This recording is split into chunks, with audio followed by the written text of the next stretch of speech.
ಇಲ್ಲ ಇಲ್ಲ ಯಮರಾಜ್, ನಾನು ಇದಕ್ಕೆಲ್ಲ ಒಪ್ಪಲ್ಲ. ನೀವು ಇದೆಲ್ಲ ಮಾಡ್ತಾ ಇರೋ ಧರ್ಮದ ವಿರುದ್ಧ ಆಗುತ್ತೆ. ಹೂನಪ್ಪ, ಅಂತ ಕೆಲ್ಸ ಏನ್ ಮಾಡ್ದೆ ನಾನು? ನೀವು ನಂಗೆ ಶಿಕ್ಷೆ ಕೊಡ್ಬೇಕು ಅಂತ ಇದ್ದೀರಾ. ನಿಮ್ಗೆ ಗೊತ್ತಾನೆ ನಾನು ಆಂಜನೇಯ ಸ್ವಾಮಿಗೆ ಎಂತ ದೊಡ್ಡ ಭಕ್ತ ಅಂತ. ಭಕ್ತನ್ ಗುಣಗಳು ಏನ್ ಕಾಣಿಸ್ತಾನೆ ಇಲ್ಲ. ನಾನು ಪ್ರತಿ ಶನಿವಾರ ಆಂಜನೇಯ ಸ್ವಾಮಿ ಪೂಜೆ ಮಾಡ್ತೀನಿ. ಮತ್ತೆ ಆ ದಿನ ನಾನು ನಾನ್ ವೆಜ್ ನ ಮುಟ್ಟೋದು ಇಲ್ಲ. ಮತ್ ಮಿಕ್ಕಿದ ದಿವಸ ಅದೆಲ್ಲ ಸುಮ್ನೆ ತಮಾಷೆ ತಿನ್ಕೊಂಡು. ಅದೇಪ್ಪ, ನೀನ್ ಸುಮ್ನೆ ತಮಾಷೆ ತಿನ್ಕೊಳ್ಳೋದಿಲ್ಲ, ನಮ್ ಮೇಗಡೆ ರಿಪೋರ್ಟ್ ಕಳಿಸ್ಬೇಕಾಗುತ್ತೆ. ನಿಮ್ಗೆ ಅರ್ಥ ಆಯ್ತಿಲ್ಲ, ನಾನು ಆಂಜನೇಯ ಸ್ವಾಮಿ ಭಕ್ತ. ನೀನ್ ಯಾರ್ ಭಕ್ತನಾರು ಆಗಿರೋ, ನೀನ್ ಮಾಡಿರೋ ಕರ್ಮಕ್ಕೆ ನಾವು ಶಿಕ್ಷೆ ಕೊಡದ್ರೆ ಬಿಡಕ್ ಆಗೋದೇ ಇಲ್ಲ. ಎಸ್, ದೇವ್ರು ಬಂದ್ಬಿಟ್ರು. ಓ ಹನುಮಾನ್, ನೀನ್ ಇಲ್ಲಿ? ಎಲ್ಲಿ ನನ್ ಭಕ್ತ ಸಂಕಟದಲ್ಲಿರ್ತಾನೋ ಅಲ್ಲಿ ನಾನು ಬರ್ಲೇಬೇಕು. ಅಯ್ಯೋ, ಯಾವ ಸುಮ್ಮನೆ ಭಕ್ತ, ಅವ್ನ್ ಸ್ವಾರ್ಥಕ್ಕೋಸ್ಕರ ಪಾಪ ಮೂಕ್ ಪ್ರಾಣಿಗಳನ್ನ ಹತ್ಯೆ ಮಾಡ್ತಿದ್ದ. ಆದ್ರೆ ಶನಿವಾರ ಮಾಡಿಲ್ವಲ್ಲ.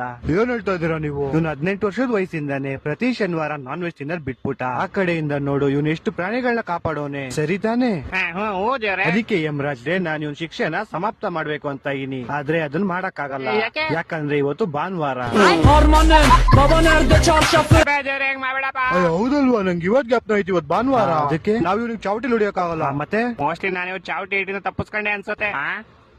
ನೀವಿಬ್ರು ಹಿಂದೆ ಏನ್ ನೋಡ್ತಾ ಇದ್ದೀರಾ?